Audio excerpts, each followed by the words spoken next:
지난 30년 동안 대한민국 통신시장은 SK텔레콤, KT, LG U+라는 세 거대 권력이 구축한 견고한 성벽 안에서 안정적인 독점 체제를 유지해 왔습니다. 소비자들은 매달 지불하는 비싼 통신비에 비해 턱없이 부족한 서비스 품질을 경험하면서도 선택의 여지가 없는 상황에 놓여 매번 분노를 사겨야만 했습니다.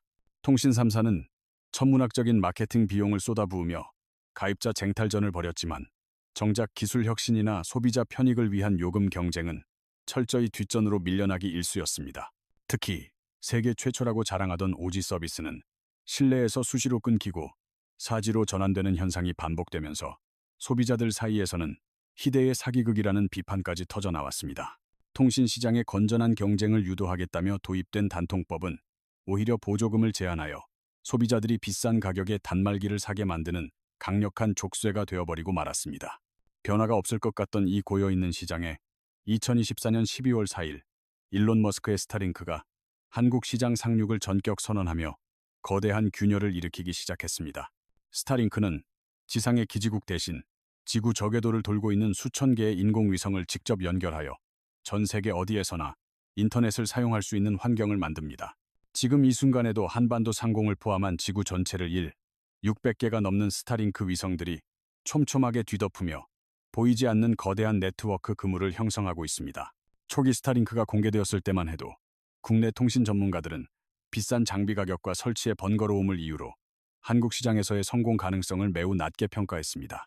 하지만 일론 머스크는 모두의 비관적인 예상을 뒤엎고 위성 발사 비용을 획기적으로 낮추며 기술적 한계를 하나씩 돌파하여 대중화의 길을 아주 빠르게 열어젖혔습니다. 위성 통신의 가장 큰 약점이었던 지연 속도 문제를 위성을 지구와 가까운 저궤도에 배치함으로써 유선 광랜에 버금가는 수준으로 개선하는데 마침내 성공했습니다. 이제 소비자들은 산간 오지나 바다 한가운데서도 끊김없는 고속 인터넷을 즐길 수 있게 되었으며 이는 기존 통신사가 절대 제공하지 못한 혁신적 경험입니다.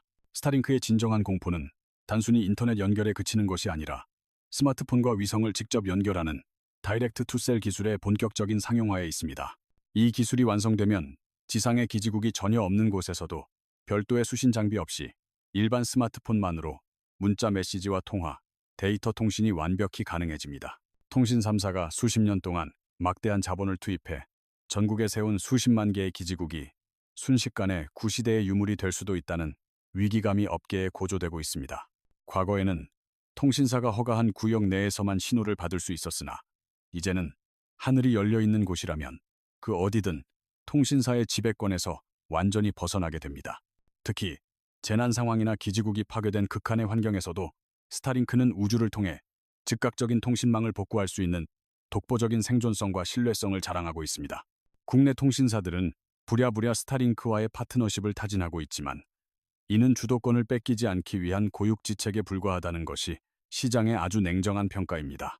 일론 머스크의 야망은 단순히 통신 서비스 제공에 머물지 않고 지구 전체를 하나의 거대한 실시간 디지털 경제권으로 묶으려는 원대한 계획을 포함하고 있습니다. 30년 넘게 이어온 한국 통신 시장의 철옹성이 무너지는 소리가 들리기 시작했으며 이제 우리는 통신의 패러다임이 통째로 바뀌는 역사적 변곡점에 서 있습니다. 다이렉트 투 셀 서비스는 기존의 복잡한 통신 장비나 안테나 없이도 우리 주머니 속의 스마트폰을 곧바로 인공위성과 연결하는 혁신적인 통신혁명을 보여줍니다. 이는 통신 기지국을 설치하기 위해 산을 깎고 거대한 철탑을 세우며 막대한 자본과 시간을 소모하던 전통적인 방식의 마침표를 찍는 거대한 사건이라 할 수 있습니다.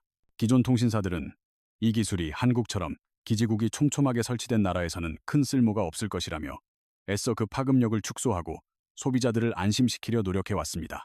하지만 그들이 간과한 사실은 한국의 도심 한복판이나 건물 깊숙한 곳에도 여전히 통신이 끊기는 데드존이 존재하며 소비자들은 이제 아주 작은 불편함조차 용납하지 않는다는 점입니다. 등산객들이 조난을 당하거나 깊은 해상에서 예기치 못한 사고가 발생했을 때 스타링크의 위성통신은 생사를 가르는 결정적인 생명선 역할을 수행하며 우리를 지켜줄 것입니다. 또한 해외여행 시 겪어야 했던 비싼 로밍 요금이나 번거로운 유심 교체 작업도 스타링크가 전 세계 네트워크를 하나로 묶으면서 점차 역사 속으로 사라질 운명에 처했습니다. 일론 머스크는 이미 전 세계 주요 항공사들과 파트너십을 맺고 비행 중인 기내에서도 지상과 똑같은 초고속 무료 와이파이를 제공하겠다고 당당하게 선언하며 시장을 흔들고 있습니다. 비행기 모드를 켜고 외부 세계와 완전히 단절된 채 수시간을 지루하게 버텨야 했던 승객들에게 스타링크는 하늘 위에서도 자유로운 소통의 즐거움을 새롭게 선물합니다. 해운업계 역시 스타링크의 등장으로 혁명적인 변화를 맞이하고 있으며 선원들은 이제 바다 한가운데서도 고향의 가족들과 실시간으로 선명한 영상통화를 나눌 수 있게 되었습니다. 과거에는 상상조차 할 수 없던 고품질 위성통신이 현실이 되면서 기존 통신사들이 독점해온 기업용 수익 구조와 BEB 시장의 근간은 뿌리째 흔들리고 있는 상황입니다.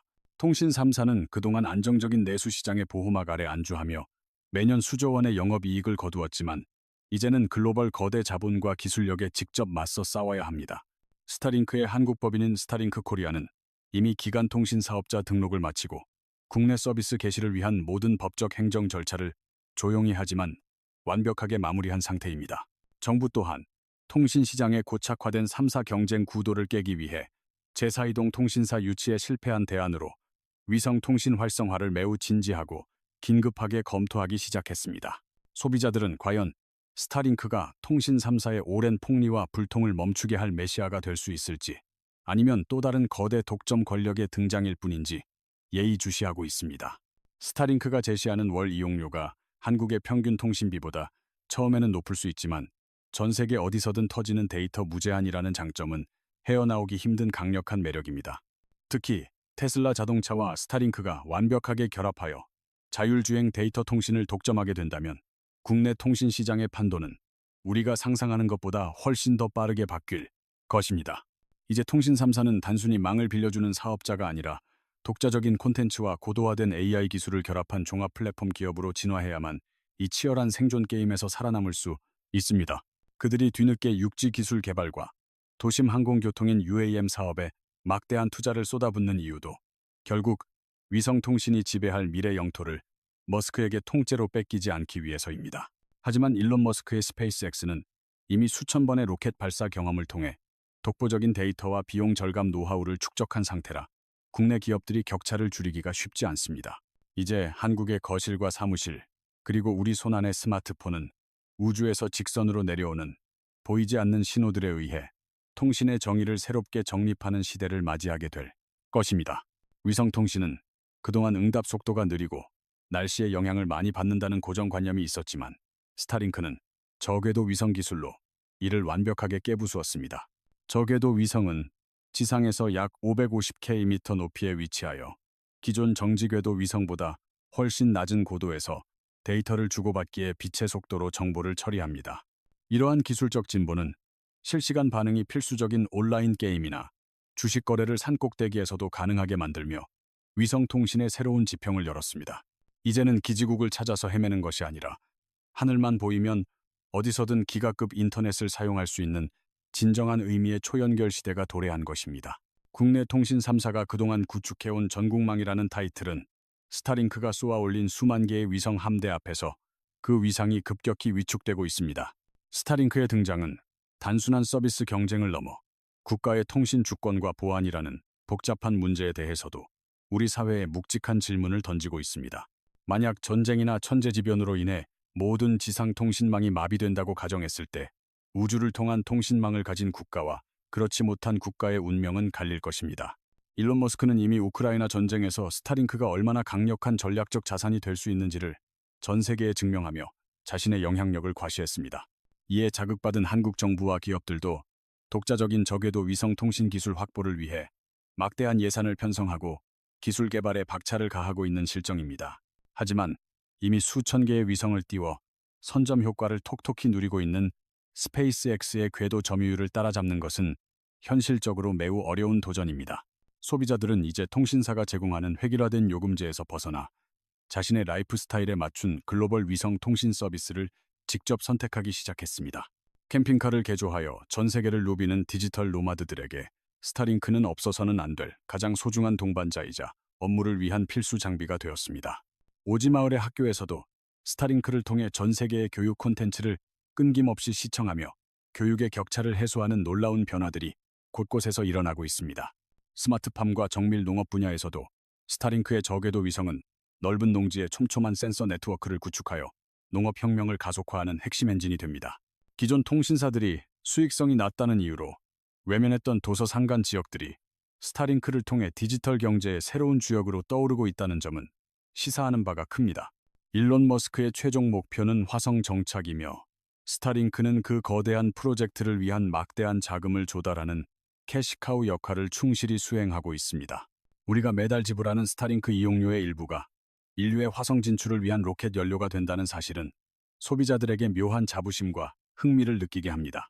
국내 통신사들은 이러한 거대 담론과 기술적 격차 앞에서 단순히 요금을 몇천 원 깎아주는 식의 근시안적인 대응으로는 결코 승산이 없음을 깨달아야 합니다. 이제는 하드웨어 인프라 경쟁이 아니라 위성통신 위에서 돌아가는 소프트웨어와 서비스의 질로 승부해야 하는 새로운 판이 짜여진 것입니다. 우주에서 쏟아지는 보이지 않는 데이터의 비가 한국의 통신 지형을 완전히 뒤바꾸고 있으며 우리는 그 거대한 변화의 물결, 한복판에 서 있습니다. 다이렉트 투 셀, 다이렉트 투 셀. 한국 통신 시장의 지각 변동을 일으킬 가장 강력한 폭탄이자 동시에 소비자들이 가장 열광하는 혁신입니다. 통신 3사의 고정 수익원이었던 해외 로밍 시장은 스타링크의 전 지구적 단일 네트워크망 구축으로 인해 그 설 자리를 빠르게 잃어가고 있습니다. 이제 한국 통신사들은 망사업자의 한계를 절감하고 살아남기 위해 인공지능 전환인 AIX의 사활을 걸며 체질 개선을 서두르고 있는 모습입니다. 소비자들은 20배 빠르다는 오지 마케팅에 속았다는 배신감을 스타링크의 투명한 속도와 정직한 기술력으로 보상받고 싶어하는 경향이 강합니다. 하지만 위성 통신용 주파수 할당과 기지국 간섭 문제 등 해결해야 할 기술적 과제들이 여전히 산재해 있어 서비스 초기에는 진통이 예상됩니다. 국가기관 통신망을 외국 기업에 전적으로 의존하는 것에 대한 안보적 우려의 목소리도 높지만 기술의 진보를 막기에는 명분이 부족해 보입니다. 테슬라의 전기차와 스타링크의 위성이 한국 도로 위에서 실시간으로 데이터를 주고받는 모습은 이제 더 이상 영화 속의 상상이 아닙니다. 우주 인터넷은 이제 선택이 아닌 생존을 위한 필수 공공재로 인식되고 있으며 이는 통신을 바라보는 우리의 패러다임을 근본적으로 바꿉니다. 광 케이블 설치가 어려운 섬이나 산간 지역의 주민들에게 스타링크는 수십 년간 이어져 온 정보의 소외를 단번에 해결해주는 해방구와 같습니다. 알뜰폰 사업자들도 스타링크의 망을 빌려 쓰는 새로운 형태의 위성, MVNO 서비스를 기획하며 시장의 틈새를 공략하려 준비하고 있습니다.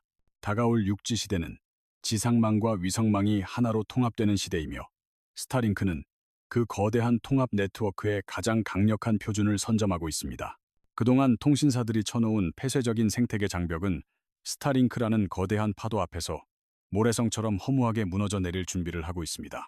스타링크 수신기인 DC의 성능은 해를 거듭할수록 향상되고 크기는 작아지고 있으며 이는 위성통신의 진입 장벽을 획기적으로 낮추고 있습니다. 글로벌 자본을 등에 업은 스타링크가 한국 시장에서 공격적인 가격이나 정책을 펼칠 경우 통신 3사의 수익성은 회복 불능의 타격을 입을 것입니다. 온라인 커뮤니티에는 벌써부터 스타링크 사전 예약 후기가 쏟아지고 있으며 이는 기존 통신 서비스에 대한 소비자들의 깊은 불신을 대변합니다. 이제 대한민국 어디에서도 통신 불능이라는 단어는 사라질 것이며 이는 전 국토의 디지털 균형 발전을 앞당기는 결정적인 계기가 됩니다. 아이러니하게도 한국의 수많은 인공위성들도 스페이스X의 로켓에 실려 우주로 나가고 있으며 이는 머스크와의 공생이 피할 수 없는 현실임을 보여줍니다. 기존 통신사들이 가진 거대하고 낡은 인프라는 이제 유지보수 비용만 많이 드는 짐이 되어버렸고 가벼운 우주 위성망이 그 자리를 대체합니다. 통신은 이제 단순히 음성통화 시간을 파는 사업에서 지구 전체를 연결하는 데이터 경험으로 그 본질적 가치가 이동하고 있는 것입니다. 일론 머스크가 쏘아 올린 스타링크라는 작은 위성들이 한국 통신 3사가 30년 동안 공들여 쌓아온 독점의 탑을 아래서부터 흔들고 있습니다. 스타링크의 등장은 단순히 개인 고객을 넘어 선박과 항공기 등 거대 기업용 BEB 시장의 판도를 뿌리째 뒤흔들며 통신사의 핵심 수익원을 위협하고 있습니다. 과거 해상통신은 느리고 매우 비쌌으나 스타링크 마리타임 서비스는 바다 한가운데서도 육지와 동일한 속도를 제공하며 전 세계 해운 업계를 장악하고 있습니다. 국내 통신 3사가 독점하던 항공기 기내 와이파이 서비스 역시 스타링크와의 속도 경쟁에서 밀리며 승객들의 외면을 받는 구시대적 서비스로 전락할 위기에 처했습니다. 소비자들은 이제 망품질이라는 모호한 단어 대신 실제로 측정되는 데이터 전송 속도와 커버리지라는 객관적인 지표로 통신사를 냉정하게 평가하기 시작했습니다. 스타링크는 전 세계 어디서든 동일한 품질을 보장하기에 한국을 넘어 글로벌 시장을 무대로 활동하는 비즈니스맨들에게는 가장 강력하고 효율적인 무기가 되고 있습니다. 2025년부터 본격화될 다이렉트 투셀 서비스는 기지국 설치가 불가능했던 지역의 통신 지도를 새로 그리며 진정한 의미의 전국망을 완성하는 마침표가 될 것입니다. 통신사들이 자랑하던 촘촘한 기지국은 역설적으로 유지보수에 천문학적인 비용이 드는 비효율적인 자산이 되어 기업의 재무적 부담을 가중시키는 원인이 되고 있습니다. 이러한 위기 상황 속에서 한국 통신사들은 살아남기 위해 AI 기업으로의 대전환을 선언하고 단순 통신망 제공 이상의 부가가치를 창출하기 위해 안간 힘을 쓰고 있습니다. SK텔레콤은 AI 피라미드 전략을 통해 인프라부터 서비스까지 모든 영역에 인공지능을 이식하며 머스크의 우주 인터넷 공세에 맞설 방어막을 구축하고 있습니다. KT 역시 마이크로소프트와 손잡고 글로벌 수준의 AI 역량을 확보하려 노력하고 있으며 이는 단순한 통신 시장을 넘어 디지털 생태계 전반의 경쟁으로 확산됨을 의미합니다. LG U+ 또한 독자적인 AI 에이전트 서비스를 출시하며 통신사가 단순한 망 사업자가 아닌 고객의 일상을 관리하는 플랫폼 기업임을 증명하려 고군분투 중입니다. 하지만 소비자들이 통신사에게 기대하는 본질은 결국 끊김없는 연결이며 AI가 아무리 화려해도 기본 통신 품질이 스타링크에 밀린다면 생존은 보장될 수 없습니다. 아이러니하게도 한국의 위성 주권 확보를 위해 쏘아 올리는 정찰 위성조차 스페이스X의 로켓에 의존하고 있는 현실은 우리가 처한 복잡한 기술 종속의 단면을 보여줍니다. 이제는 육지를 향한 기술 경쟁이 우주 궤도에서 벌어지고 있으며 누가 더 많은 위성을 더 낮은 비용으로 띄우느냐가 국가와 기업의 미래 경쟁력을 결정짓게 됩니다. 스타링크의 침공은 국내 통신 시장의 고착화된 관행을 깨부수는 매기 효과를 일으켜 결과적으로 소비자들에게 더 나은 서비스와 합리적인 가격을 제공하는 계기가 될 것입니다. 향후 스타링크가 한국 전용 요금제를 출시하거나 단말기 보조금을 지원하게 된다면 통신 3사의 가입자 이탈은 걷잡을 수 없는 수준으로 가속화될 가능성이 매우 높습니다. 사물 인터넷인 IoT 분야에서도 스타링크는 전 지구적 연결성을 바탕으로 자율주행차와 드론, 원격 의료 장비들을 하나로 묶는 거대한 신경망 역할을 수행하게 될 것입니다. 테슬라 자동차가 스타링크 위성 신호를 통해 스스로 소프트웨어를 업데이트하고 길을 찾는 모습은 자동차가 통신기기 그 자체가 되는 새로운 미래를 상징적으로 보여줍니다. 이제 한국의 소비자들은 더 이상 통신 3사의 성벽 안에 갇혀있지 않고 우주를 통해 전 세계와 직접 소통하는 광활한 디지털 대지로 나갈 준비를 마쳤습니다. 30년 독점 체제의 종말은 단순한 몰락이 아니라 더 거대하고 자유로운 통신 환경으로 진화하기 위한 고통스럽지만 반드시 거쳐야 할 산통과도 같은 과정입니다. 2025년 12월 4일 스타링크가 한국 시장에 공식 서비스를 시작하면서 SK텔링크와 KT-SAT 같은 기업들이 파트너로 합류했지만 이는 사실상 기술적 항복에 가깝습니다. 지난 30년 동안 통신망이라는 땅을 소유하며 막강한 권력을 누렸던 국내 통신사들은 이제 머스크의 위성망을 빌려 쓰는 세입자의 처지가 되었습니다. 인프라를 소유한 자가 모든 이익을 독점하던 지주의 시대가 저물고 글로벌 위성 사업자에게 월세를 내며 서비스를 구걸해야 하는 소장농의 시대가 열린 것입니다. 스타링크가 재판매 수수료를 인상하더라도 국내 통신사들에게는 이를 거부할 수 있는 마땅한 대안이 없기에 협상 주도권은 완전히 머스크의 손으로 넘어갔습니다. 더욱 위협적인 사실은 미국뿐만 아니라 중국 역시 국가만 구과 천범 키안판 프로젝트를 통해 수만 개의 위성을 쏘아 올리며 하늘을 선점하려 한다는 점입니다. 2030년이 되면 한국 하늘은 미국의 스타링크와 중국의 위성망들이 뒤섞여 보이지 않는 패권 다툼을 벌이는 거대한 전장이 될 것이며 우리는 그 사이에서 선택을 강요받게 됩니다. 이는 단순히 통신 요금의 문제가 아니라 우리 국민의 모든 데이터가 어느 나라의 위성을 통과하느냐에 따라 국가 안보가 결정되는 데이터 주권의 위기를 의미합니다. 위성을 소유한 국가가 마음만 먹는다면 우리가 주고받는 통화 내용이나 인터넷 활동을 실시간으로 감시할 수 있다는 점은 결코 과장이 아닌 현실적인 우려입니다. 실제로 중국은 스타링크가 자국의 주권을 침해할 수 있다는 이유로 영해 내 사용을 엄격히 규제하고 있으며 이는 위성통신이 가진 전략적 파괴력을 방증합니다. 자체 위성망이 없는 대한민국은 미국 편에 서거나 중국 눈치를 보며 양쪽 서비스를 이용해야 하는 독립적인 결정권이 사라진 서늘한 현실을 마주하고 있습니다. 30년 독점 왕국의 균열은 소비자들에게 당장의 편리함과 요금 인하라는 달콤한 혜택을 주겠지만 그 대가가 통신 주권의 상실이라면 우리는 신중하게 판단해야 합니다. 국가의 신경망인 통신 인프라가 외국 기업에 완전히 종속될 경우 외교적 갈등 상황에서 하루아침에 국가 전체의 통신이 마비될 수 있는 위험이 도사리고 있습니다. 밉지만 국내 기업을 육성하여 기술 자립을 이뤄내야 할지 아니면 거부할 수 없는 혁신을 받아들이고 새로운 글로벌 질서에 적응해야 할지는 우리 모두가 고민해야 할 숙제입니다. 여러분은 한국통신 3사의 독점 체제가 무너지는 이 상황이 단순히 반가우신가요? 아니면 국가적인 안보 위협이 걱정되어 앞이 보이지 않는 두려움을 느끼시나요? 정답이 없는 이 복잡한 문제에 대해 여러분이 생각하시는 해결책이나 의견이 있다면 아래 댓글을 통해 자유롭게 나누어 주시고 함께 토론해 보길 원합니다. 다음 영상에서는 스타링크가 가져올 또 다른 거대한 지각 변동인 항공산업과 해운산업의 혁명적인 변화를 아주 상세하고 흥미롭게 다루어 보도록 하겠습니다. 태평양 한가운데서 실시간 화상회의를 하고 비행기 안에서 끊김없이 게임을 즐기는 세상이 우리 삶을 어떻게 바꿀지 누구보다 빠르게 전해드릴 것을 약속합니다. 복잡하고 어려운 기술과 경제 이야기를 중학생도 한 번에 이해할 수 있도록 쉽고 명쾌하게 풀어드리는 것이 우리 채널이 추구하는 가장 중요한 가치입니다. 세상을 바꾸는 혁신의 흐름을 놓치지 않으시려면 지금 바로 구독과 좋아요를 누르시고 알림 설정까지 하셔서 새로운 정보를 가장 먼저 만나보시기 바랍니다.